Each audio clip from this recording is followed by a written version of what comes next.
이 이야기는 어떤 관계의 정답이나 결론이 아니라 시간이 지난 뒤에야 조금 다르게 보이게 된 한순간의 기록입니다. 그때까지만 해도 저와 그녀의 관계는 특별히 설명할 일이 없을 정도로 평온했습니다. 평온하다는 말이 무색할 만큼 그저 당연한 일상처럼 흘러가고 있었다고 말하는 편이 정확할지도 모르겠습니다. 특별한 사건이 없었다는 뜻이 아니라 사건이 필요 없을 정도로 안정적이었다는 의미입니다. 연락은 규칙적이었고 답장이 빠르다고 의식하지도 않았습니다. 아침이면 안부를 묻고 하루 중간에 사소한 이야기를 주고받고 잠들기 전에는 짧게라도 하루를 정리하듯 메시지를 나누곤 했습니다. 그런 흐름이 언제부터 시작됐는지는 기억나지 않습니다. 다만 어느 순간부터 그게 자연스러워졌고 저는 그 자연스러움을 의심하지 않았습니다. 그녀는 아침형 인간이었습니다. 보통 7시쯤이면 일어나서 출근 준비를 하면서 간단한 메시지를 보내곤 했습니다. 좋은 아침이에요 같은 짧은 인사였지만 그 메시지에는 그녀의 하루가 시작되는 느낌이 담겨 있었습니다. 저는 그 메시지를 보면서 그녀가 어떤 표정으로 아침을 맞이했을지 상상하곤 했습니다. 저는 밤에 좀 더 활동적인 편이었습니다. 밤 11시가 넘어서야 하루를 정리하고 그날 있었던 일들을 천천히 떠올리곤 했습니다. 그래서 보통 제 메시지는 늦은 시간에 갔고 그녀의 답장은 다음날 아침에 왔습니다. 그런데도 우리의 시간은 잘 맞았습니다. 그녀가 출근 준비를 하며 보내는 간단한 인사에 저는 전날 밤 정리한 이야기를 덧붙이곤 했고 그녀는 퇴근 후 제 메시지에 차분히 답하곤 했습니다. 저는 그런 리듬이 무척 편안했습니다. 서로의 시간을 존중하면서도 일상을 공유하는 느낌이 있었습니다. 억지로 맞춰야 하는 것도 아니었고 부담스럽게 느껴지지도 않았습니다. 그저 자연스럽게 흘러가는 대화였습니다. 어떤 날은 대화가 짧았습니다. 오늘 힘들었어요. 괜찮으세요? 네, 좀 쉬면 나을 것 같아요. 이 정도로 끝나는 날도 있었습니다. 그런데 그게 어색하지 않았습니다. 짧아서 아쉬운 것이 아니라 그 길이 자체로 충분한 느낌이었습니다. 서로에게 부담이 되지 않는 선을 알고 있다고 생각했습니다.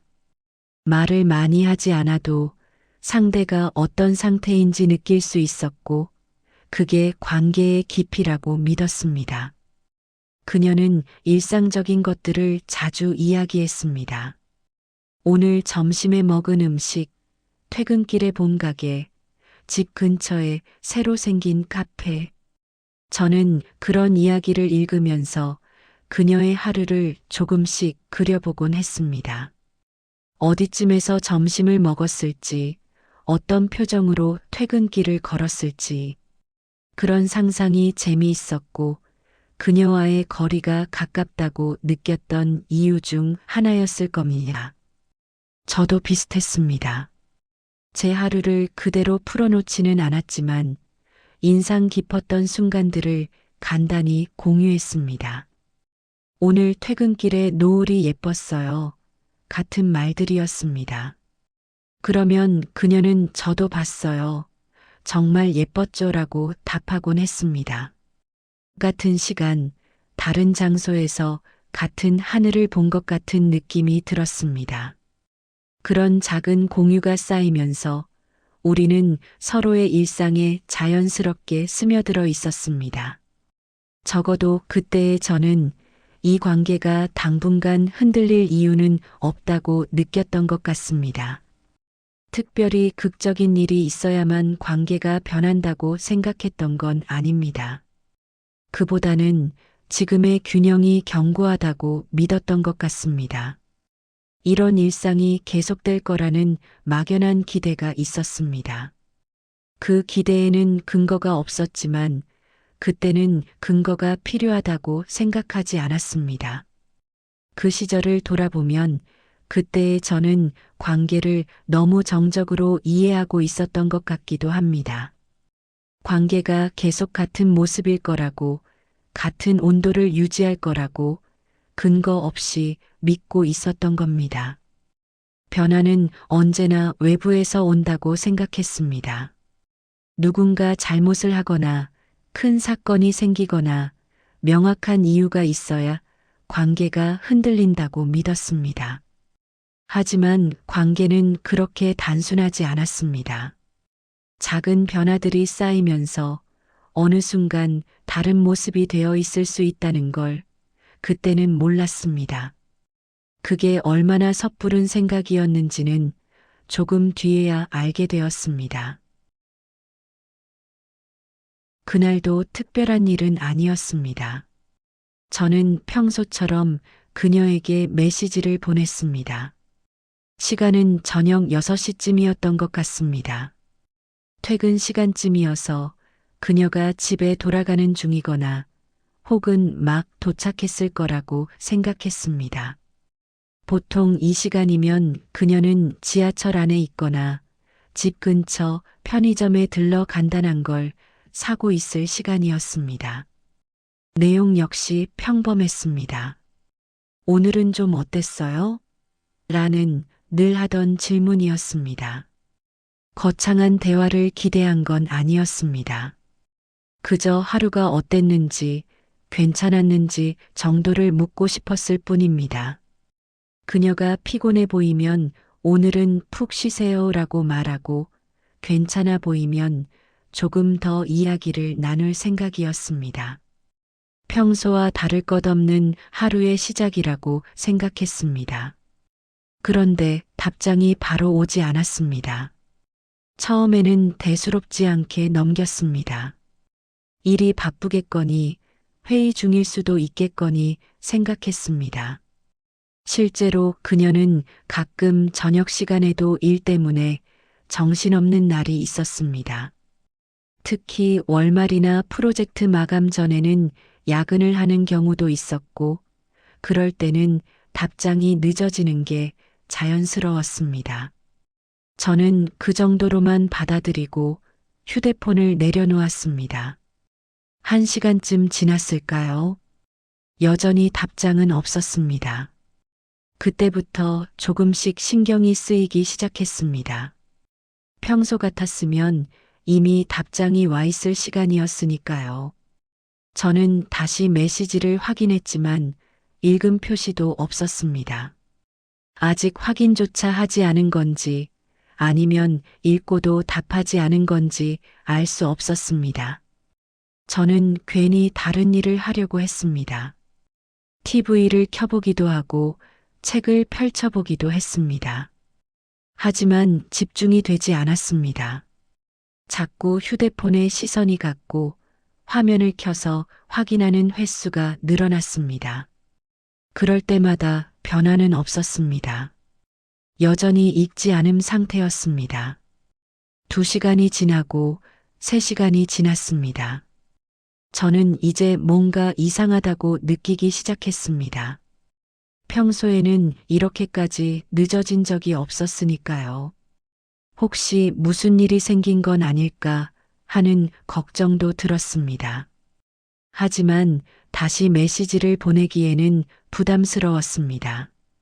괜히 재촉하는 것처럼 보일 수도 있었고, 그게 오히려 불편하게 만들 것 같았습니다. 몇 시간이 지나고 나서야 짧은 답장이 왔습니다. 시간은 9시가 넘어 있었습니다. 그녀는 오늘 좀 바빴어요 라고 답했습니다. 평소보다 간결했고 추가 질문은 없었습니다. 예전 같았으면 그쪽은 어땠어요? 라고 되묻거나 무슨 일 있었어요? 라고 물어봤을 텐데 그날은 그런 말이 없었습니다. 문장 끝에 마침표만 찍혀 있었고 대화를 이어갈 여지가 보이지 않았습니다. 저는 그 답장을 읽으면서 뭔가 이상하다는 느낌을 받았습니다. 바빴어요라는 말 자체는 문제가 없었습니다. 실제로 바빴을 수도 있습니다. 하지만 그 말투가, 그 온도가 평소와 달랐습니다. 조금 더 쌀쌀한 느낌이랄까요? 거리가 느껴졌습니다. 저는 그때 괜히 말이 길어질까봐, 아, 그렇군요. 오늘 푹 쉬세요라는 말로 대화를 마무리했습니다. 그 선택이 어떤 의미였는지는 당시에는 깊게 생각하지 않았습니다. 단지 그녀가 피곤해 보여서 더 이상 부담 주고 싶지 않았던 것 뿐이었습니다. 제가 계속 말을 걸면 그게 부담이 될 것 같았습니다. 그런데 메시지를 보내고 나서 묘한 기분이 들었습니다. 뭔가 어색한 느낌이었습니다. 대화가 너무 빨리 끝난 것 같기도 하고 제가 지나치게 조심스럽게 굴었다는 생각도 들었습니다. 평소라면 무슨 일이 있었어요? 라고 자연스럽게 물었을 텐데 그날은 그러지 못했습니다. 왜 그랬을까요? 아마도 저는 이미 무언가를 감지하고 있었는지도 모릅니다. 그녀가 원하지 않는다는 걸 무의식적으로 느끼고 있었던 건 아닐까요?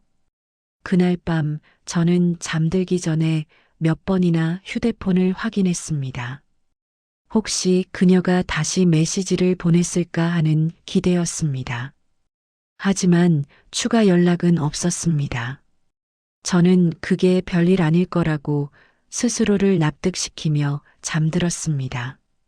그런데 마음 한구석에는 무언가 시작된 것 같은 느낌이 남아 있었습니다. 정확히 뭐라고 설명할 수는 없었지만 뭔가 달라졌다는 느낌이었습니다. 그 다음 날도 비슷한 일이 반복되었습니다. 아침에 간단한 인사를 보냈는데 답장은 점심때쯤 왔습니다.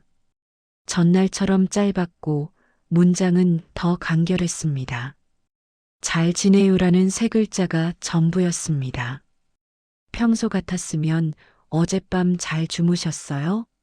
라거나 오늘은 뭐 하세요? 같은 말이 이어졌을 텐데 그날은 그런 게 없었습니다. 답장은 오긴 했지만 늦었고 예전 같으면 이어졌을 대화가 거기서 멈췄습니다. 저는 그 답장을 읽으면서 뭐라고 답해야 할지 잠시 고민했습니다. 저도 잘 지내요라고 답하면 그걸로 끝일 것 같았고, 그렇다고 새로운 화제를 꺼내기에는 그녀가 피곤해 보였습니다. 아니, 피곤해 보였다기보다는 대화를 원하지 않는 것처럼 느껴졌습니다.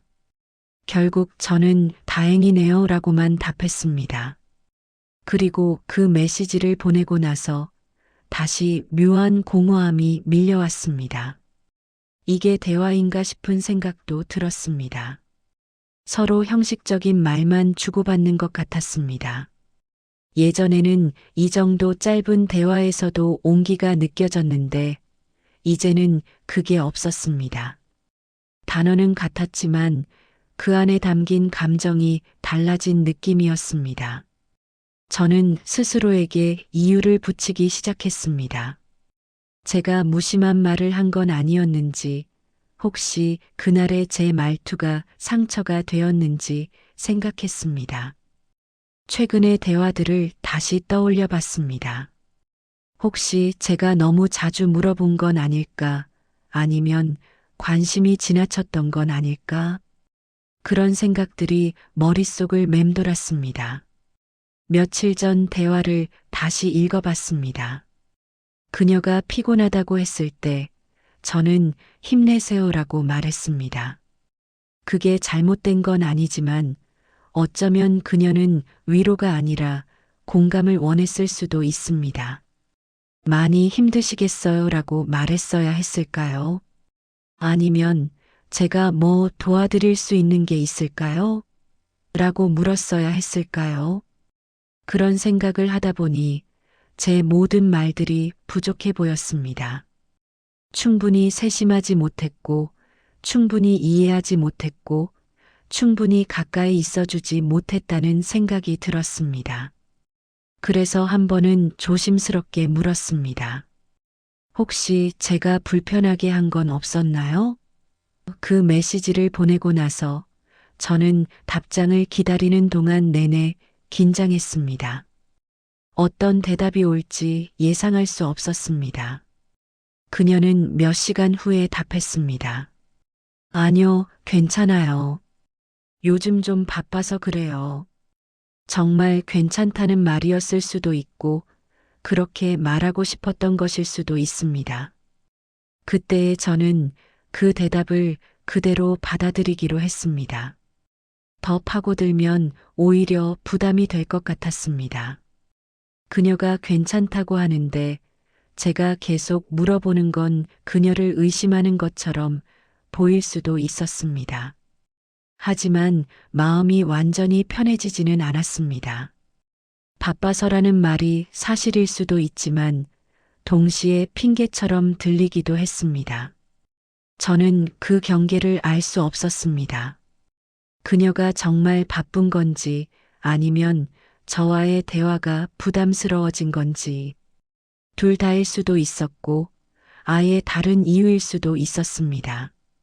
며칠이 지나면서 저는 메시지를 보내기 전에 더 많이 고민하게 되었습니다. 이 시간에 보내도 괜찮을까? 이 내용이 부담스럽지는 않을까? 예전에는 생각하지 않던 것들이었습니다. 평소라면 자연스럽게 보냈을 메시지들을 이제는 몇 번이고 다시 읽어보고 나서야 보내게 되었습니다. 오늘 날씨 좋네요 라는 간단한 말조차도 보내기 전에 고민했습니다. 이게 의미 없는 말로 들리지는 않을까? 귀찮게 느껴지지는 않을까? 그러다 보니 연락 횟수도 줄었습니다. 하루에 한두 번 정도만 메시지를 주고받았고 그마저도 짧게 끝나는 경우가 많았습니다. 저는 그게 서로를 위한 거리라고 생각하려 했습니다. 하지만 솔직히 말하면 그냥 불안했습니다. 관계가 어디로 가고 있는지 알 수 없었습니다. 예전에는 대화가 자연스럽게 이어졌습니다. 한 주제에서 다른 주제로 넘어가고 그러다 보면 시간 가는 줄 모르고 이야기를 나눴습니다. 하지만 이제는 달랐습니다. 대화는 시작되자마자 끝났고 이어갈 실마리를 찾기 어려웠습니다. 저는 그 변화가 관계의 변화를 의미하는 건 아닐까 하는 생각을 멈출 수 없었습니다. 시간이 조금 더 흘렀습니다. 연락의 간격은 점점 불규칙해졌고 하루가 지나서야 답장이 오는 날도 있었습니다. 저는 메시지를 보내고 나서 괜히 휴대폰을 자주 확인하게 되었습니다. 읽음 표시가 떴는지, 답장이 왔는지, 그런 것들이 이전보다 훨씬 신경 쓰였습니다.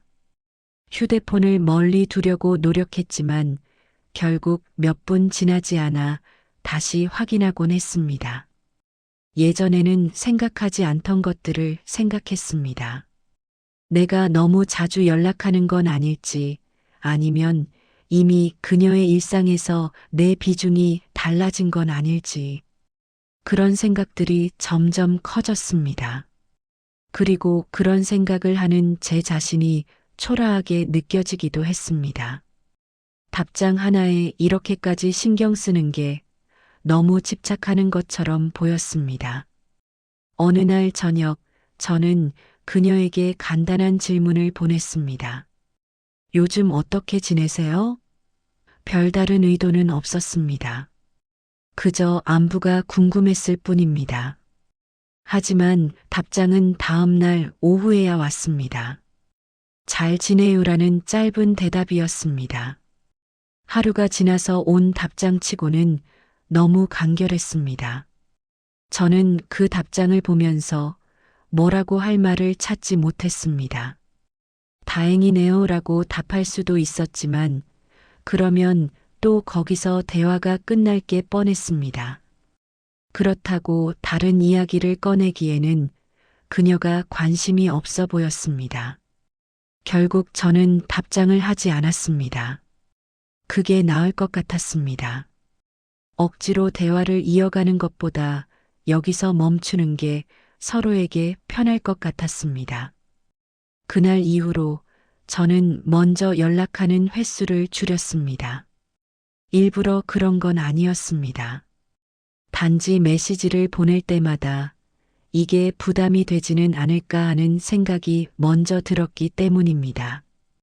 그래서 보내려던 메시지를 지우고 다시 쓰고 또 지우기를 반복하다가 결국 보내지 않는 날이 많아졌습니다.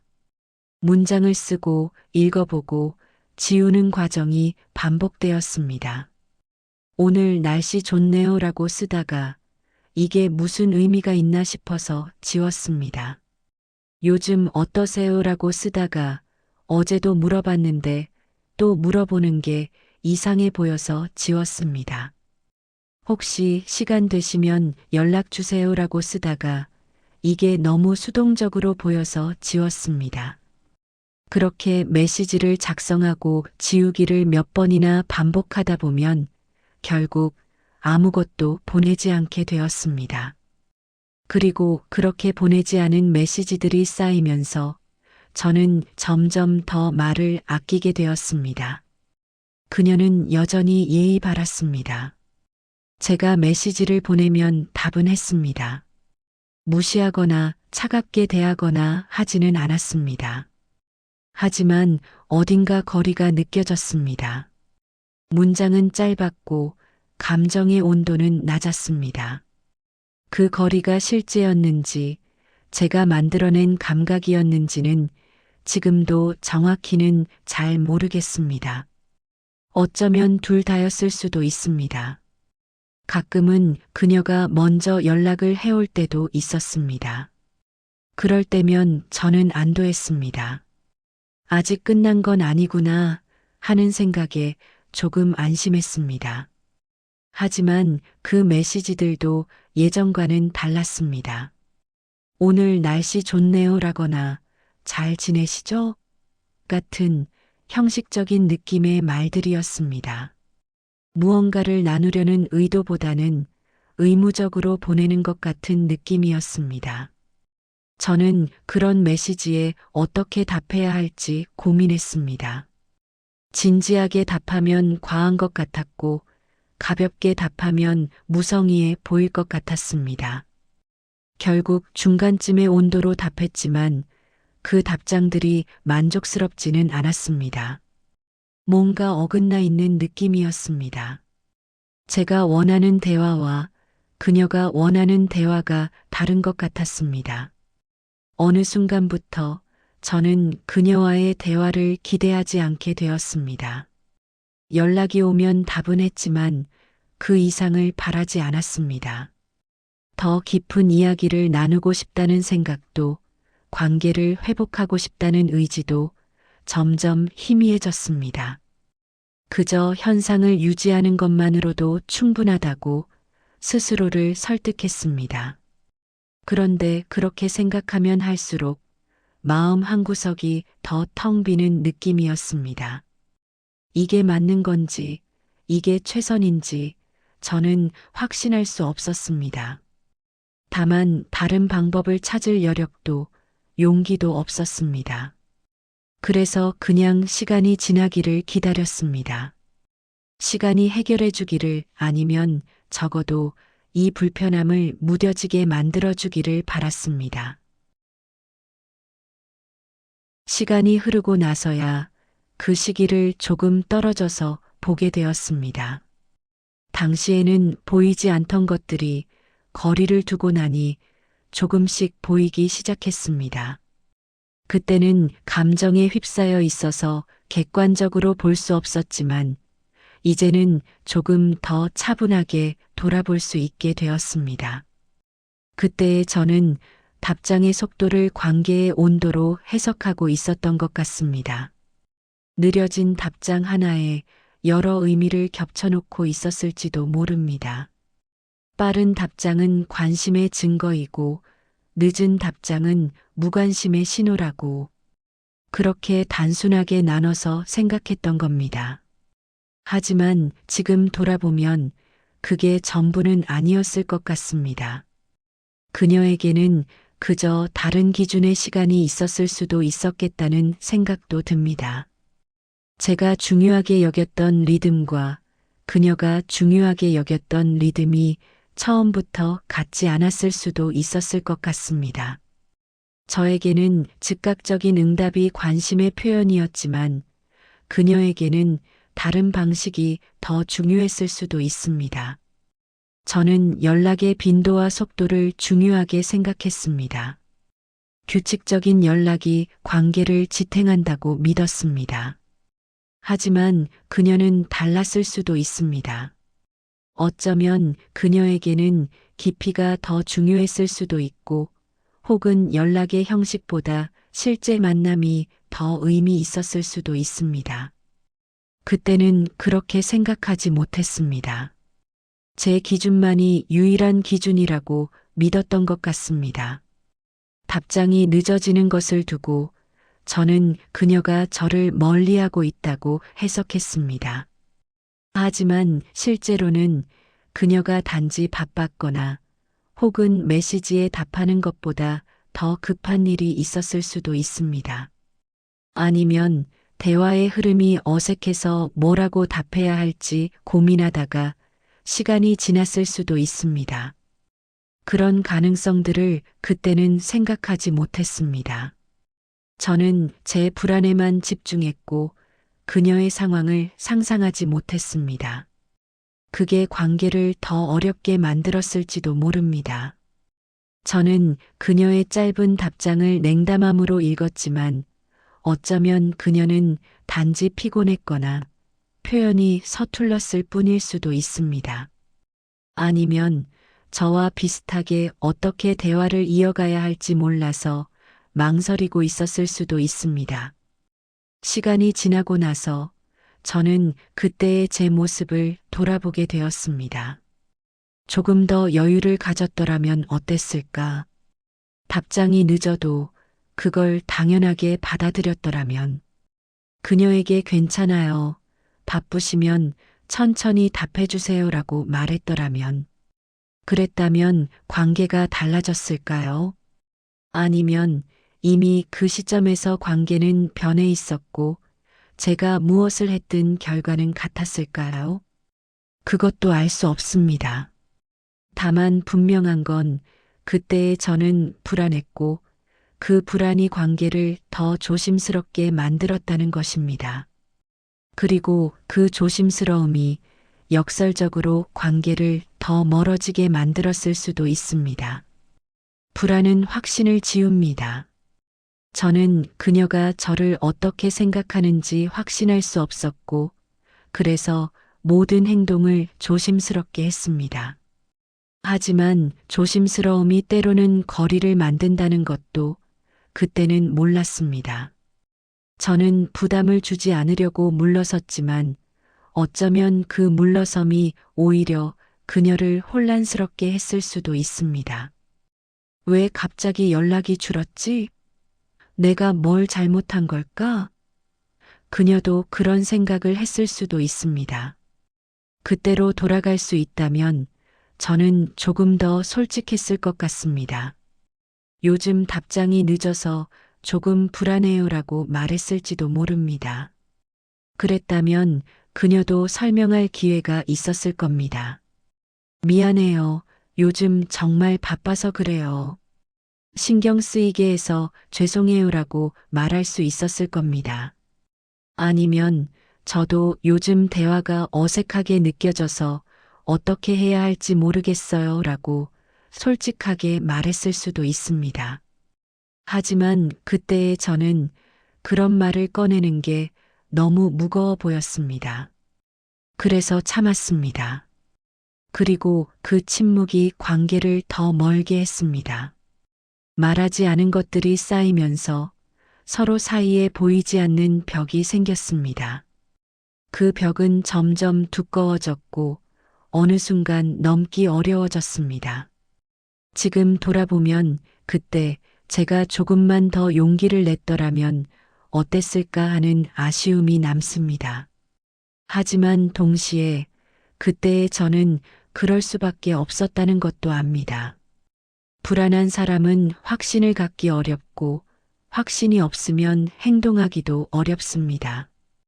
저는 그 악순환 속에 갇혀 있었습니다. 답장이 늦어지기 시작한 그 첫날이 관계의 시작이었는지 아니면 이미 변해 있던 관계를 제가 뒤늦게 알아차린 순간이었는지는 아직도 단정할 수 없습니다. 시작과 끝을 명확하게 구분할 수 있는 사건들도 있지만 관계의 변화는 대부분 그렇게 선명하지 않습니다. 경계가 흐릿하고 원인과 결과가 뒤섞여 있습니다. 분명한 건 그 이후로 저는 말보다 기다리는 시간이 더 길어졌다는 사실입니다. 메시지를 보내고 답장을 기다리는 동안 저는 여러 생각을 했습니다. 그녀가 무엇을 하고 있을지, 제 메시지를 읽었는지, 답할 생각이 있는지, 그런 생각들이 머릿속을 채웠습니다. 그리고 그 기다림의 시간이 점점 길어지면서 저는 점점 더 관계에서 멀어지는 느낌을 받았습니다. 그 시간이 관계를 멀어지게 했는지 이미 멀어져 있었기 때문에 그렇게 느꼈던 것인지는 정확히는 아직 잘 모르겠습니다. 원인과 결과가 뒤섞여 있는 것 같습니다. 관계가 멀어져서 답장이 늦어진 건지, 답장이 늦어져서 관계가 멀어진 건지, 아마 둘 다일 수도 있습니다. 혹은 그 둘이 서로를 강화하면서 악순환을 만들었을 수도 있습니다. 다만 그날의 답장 하나를 떠올릴 때마다 지금은 조금 다르게 보이기도 합니다. 당시에는 그 답장이 차갑게 느껴졌습니다.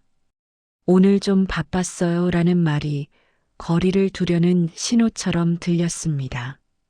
하지만 지금 생각해보면 그건 정말 그냥 사실이었을 수도 있습니다. 그녀는 바빴고 그래서 답장이 늦었던 것뿐일 수도 있습니다. 제가 그 말에 과도한 의미를 부여했던 건 아닐까요? 불안히 해석을 왜곡했던 건 아닐까요? 지금은 그런 생각도 듭니다. 하지만 당시의 저에게 그건 그렇게 보일 수밖에 없었습니다. 관계에 대한 불안이 모든 신호를 부정적으로 읽게 만들었으니까요. 시간이 지나면서 저는 그 시절을 조금씩 정리하게 되었습니다. 후회도 있고 아쉬움도 있습니다. 하지만 동시에 그 경험이 저를 조금 더 이해하게 만들었다는 생각도 듭니다. 저는 관계에서 규칙성을 중요하게 여기는 사람이고 그게 때로는 관계를 경직되게 만들 수 있다는 것도 알게 되었습니다. 저는 확신이 필요한 사람이고 불확실성을 견디기 어려워하는 사람이라는 것도 알게 되었습니다. 그리고 저는 침묵이 때로는 오해를 만든다는 것도 배웠습니다. 불안할 때 참는 것이 항상 좋은 선택은 아니라는 것도요. 솔직함이 부담스러울 수 있지만 침묵은 더 큰 거리를 만들 수 있다는 걸 이제는 압니다. 말하지 않은 것들이 쌓이면 그게 관계를 무겁게 만든다는 것도 배웠습니다. 그날 이후로 저와 그녀의 관계는 어떻게 되었을까요? 그건 여기서 말하지 않겠습니다. 다만 그 시간이 저에게 남긴 것은 분명합니다. 관계는 언제든 변할 수 있고 그 변화를 감지하는 것도 대응하는 것도 쉽지 않다는 것. 그리고 그 과정에서 저는 제 불안과 마주했고 그 불안이 관계에 어떤 영향을 미치는지 보았습니다. 지금도 가끔 그때의 저를 떠올립니다. 답장을 기다리며 휴대폰을 들여다보던 저, 메시지를 쓰고 지우기를 반복하던 저, 그 모습이 때로는 안쓰럽기도 하고 때로는 이해가 되기도 합니다. 그땐 그럴 수밖에 없었으니까요. 그때의 저는 최선을 다했습니다. 비록 그 최선이 충분하지 않았을지라도 그게 그때 제가 할 수 있는 전부였습니다. 그리고 그 경험이 저를 조금 더 성장하게 만들었다고 믿습니다. 다음에는 조금 더 잘할 수 있을 거라고, 조금 더 솔직할 수 있을 거라고 생각합니다.